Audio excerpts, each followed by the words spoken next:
Hello, everybody. Thank you, Larry. We welcome you to the heart of the Hoosier State in the Circle City of Indianapolis, Indiana, and Lucas Oil Stadium.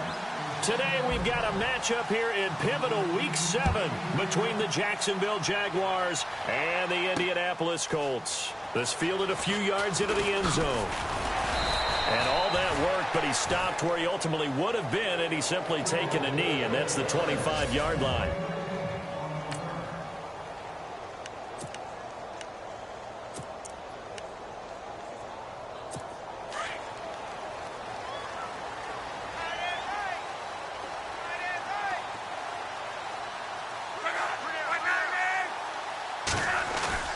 They go play action here on first down. And the reception made by Dante Moncrief. And he's able to get out to the 32, brought down there. 7 yards, the pickup on the pitch and catch. I think defensively you're okay with that. You're in the first quarter. He's going to get some catches, but they rallied to him quickly. And that's what you count on, and I like what you just said. First quarter, can you do it all game long? They catch it, you tackle them, they go down on the spot. Because when you're able to do that and you don't give up big chunks of yardage after the catch, now you put the offense in a position where every series they have to work hard to pick up first downs, and you tend to stall them out when you do that. Automatic first down. Officials so cognizant of that call nowadays, but that would look pretty easy. Yeah, you're right. They took out of their hands having to run.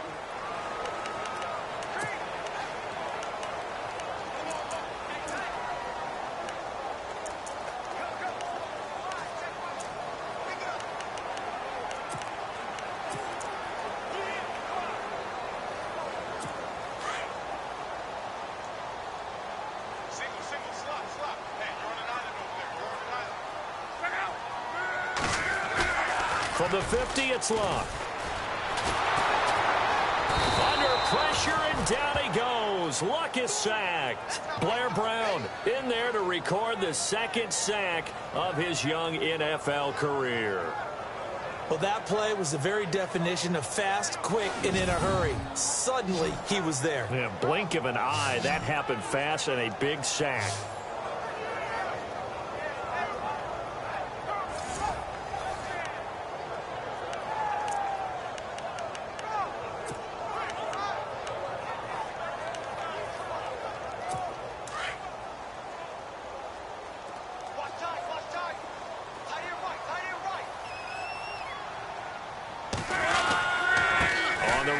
Robert Turbin.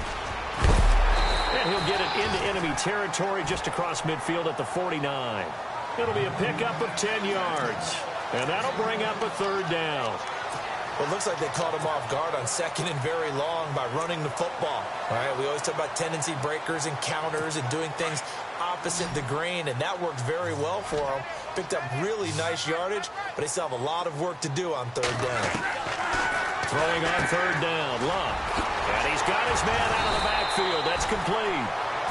And he's going to have the first down yardage to the 35. A 14-yard gain for Indianapolis and also move the sticks. Nice job keeping that opening drive alive. And they're in plus territory, that part of the field where you really want to convert on third down. They did. Big-time pickup for them. And now I think the aggressive play callers think to themselves, this part of the field, I take my shot at the end zone. Because the closer you get to the end zone, the field gets condensed. Makes it a lot tougher to run those routes. You still got a chance to actually run past people right now. Take your shot at the end zone early in the down and distance count. False start, offense. They expect this from the visiting team when playing indoors, but not the home team. They're supposed to get all the advantages, right? The home crowd's supposed to help them. They forgot where they were, perhaps.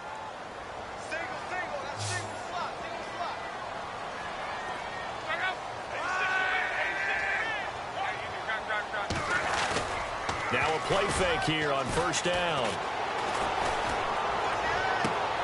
It's complete here to T.Y. Hilton.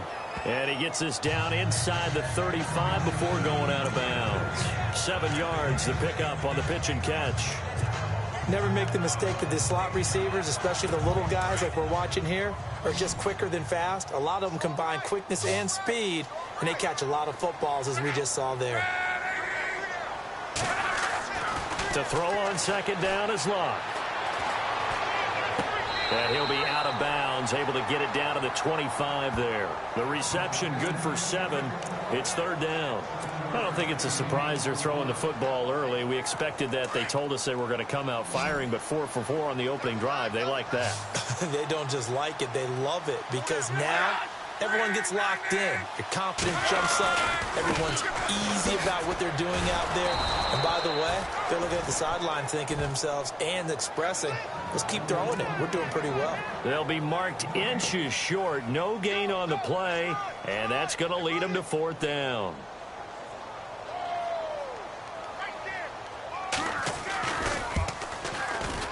And Vinatieri's kick is good. And the Colts hit the scoreboard first. It's 3-0. So the opening drive for them here on their home turf results in a field goal. Now that's the way you want to get things started. Your stadium, your crowd, you've got the ball, put points on the board first, and let everyone start to celebrate. To return it is Corey Grant. And he'll get it up past the 20 to the 22-yard line.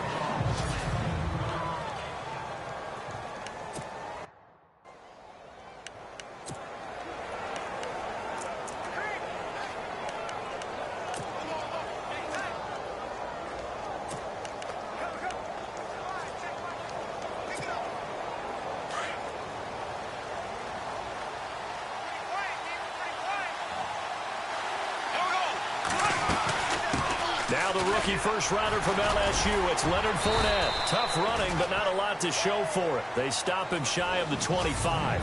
Just a yard on the pickup there, and it'll bring up a 2nd and 9. See if they stay on the ground for 2nd down.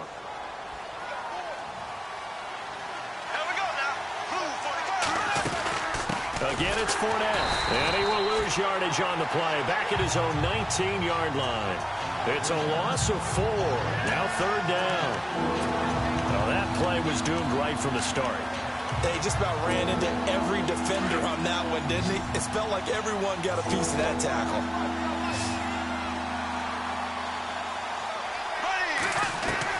On 3rd and long, it's Bortles. Incomplete. He had his hands on it but couldn't pick it. But it's now 4th down. I'd say that qualifies as a pretty darn good opening series. Get them into 3rd and long, get them out of their comfort zone, and guess what? Get your crowd into it early, too.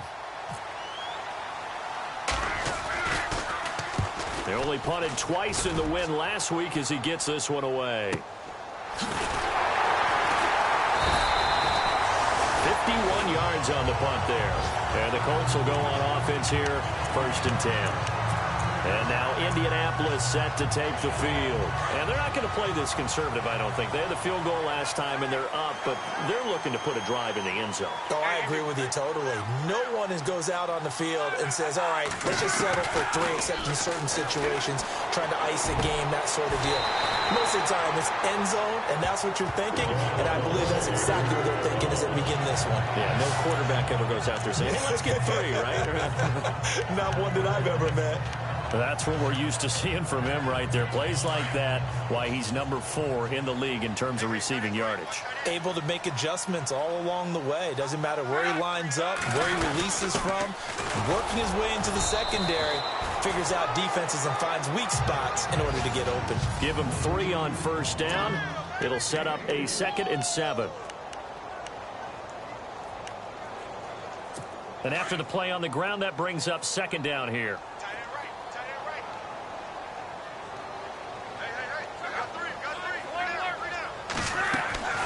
Here's Luck. He'll try and set up the screen. It's complete. And he'll go out of bounds after taking it a little further down inside the 40. 9 yards on the pickup there, and it keeps the drive alive. Just the first quarter, but tackling going to be so important going forward. They've got to limit plays like that. And that's something when you see it happen early in the game and they don't get him on the ground, you can always tell that they were concerned about it going in. Because I can just tell you from my days, I remember being in college and worrying all off-season about our season open opponent, and they had a receiver that could shake and bake with the best of them. I tackled him on the first pass of the game, and the relief was incredible. Ended up having a pretty decent ball game. But if I had missed him, it would have been a long night. Well, they came into this game saying it was important that they set the tone and show that they can run the football.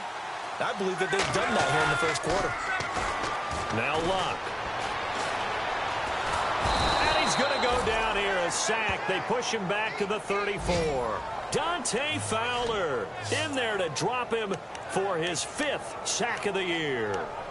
Sometimes I watch games and wonder why they use play fakes on certain passing situations, because it's not going to fool anyone. I don't know if that was the case here, but the end result was the same.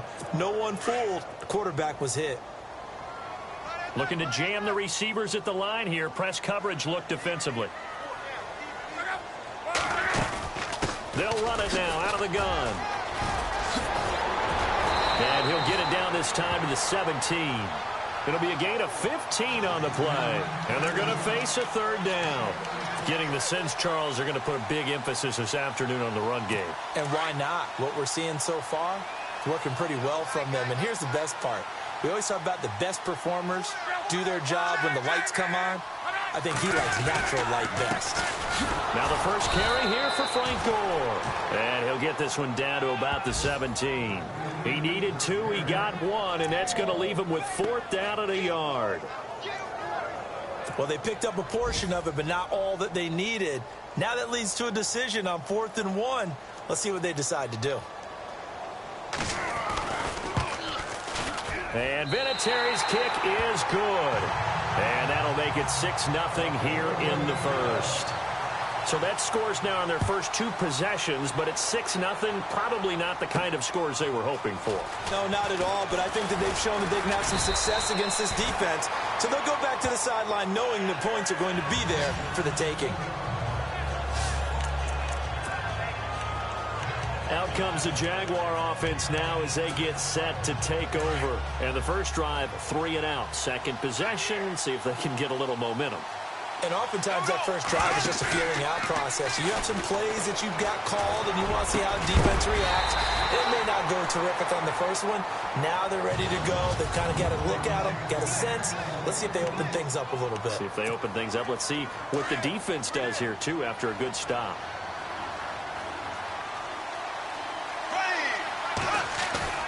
They fake the handoff. Now Bortles. He's got the rookie. It's D.D. Westbrook. And he gets this one just shy of the 40. They'll mark him down at the 39. A big one there for the Jags. 18 yards, first down.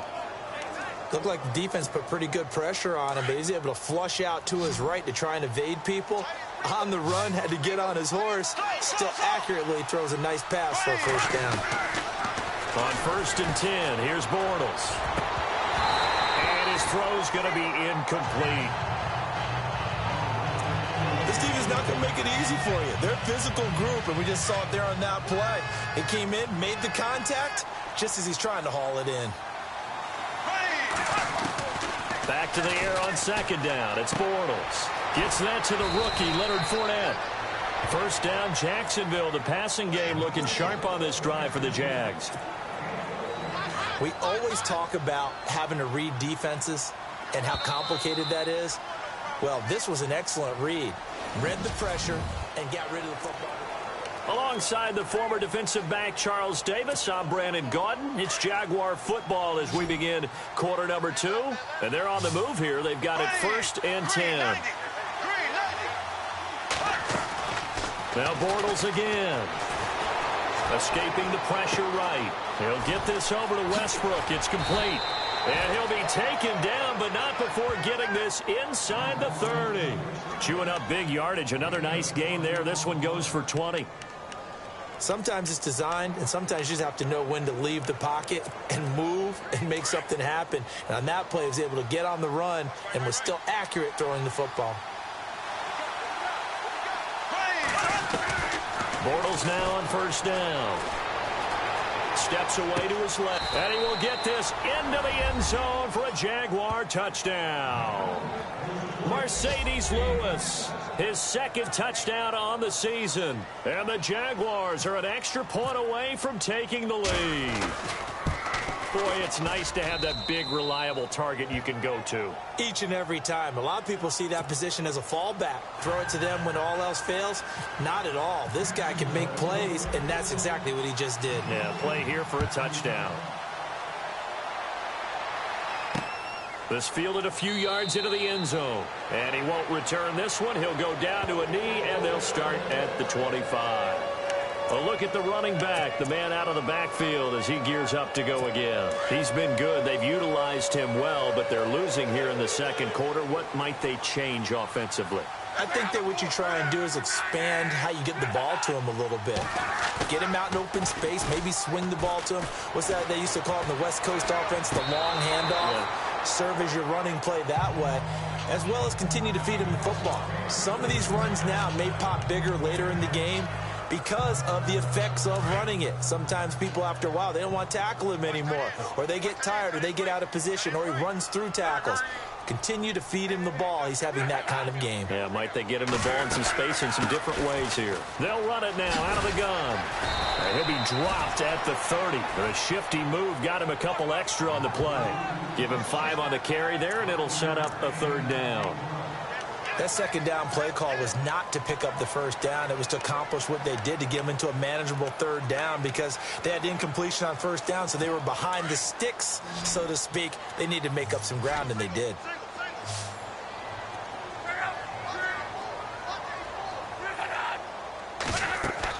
Throwing is Luck. They go with a screen to Gore.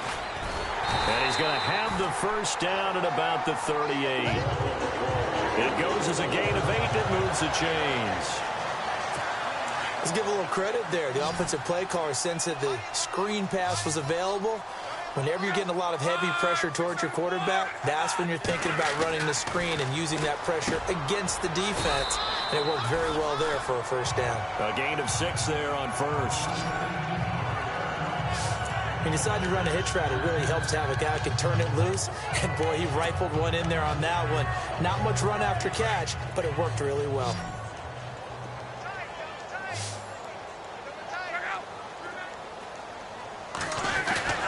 Play fake to Turbin. Now Luck. On the right side, it's Hilton with a catch. And he's brought down.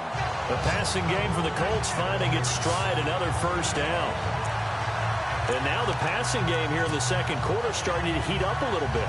Don't you feel the rhythm starting to happen, right? You see it now. The confidence is starting to rise. I think now as a play caller, because that has happened, you lean on it a little bit more. You don't go totally away from running the football, but you do say, guess what? We can throw it. We can throw it well with a whole lot of confidence. They run with Turbin. And he'll be brought down, losing yardage back at the 40. That's going to go as a loss of a yard, and it'll be second down. Wow, that play got shut down in a hurry. As soon as the snap came, you could see defensively they were just closing in. That was going nowhere. Yeah, you count on your offensive line to give you a little bit of space, a little bit of time so you can make a move. There was none there for him. And now whistles and a flag, and I think we got a jump here. Encroachment, defense. A free 5 yards as the defense jumps. I know it's an anticipation game for them, but it's also a reaction game, and they reacted poorly on that one.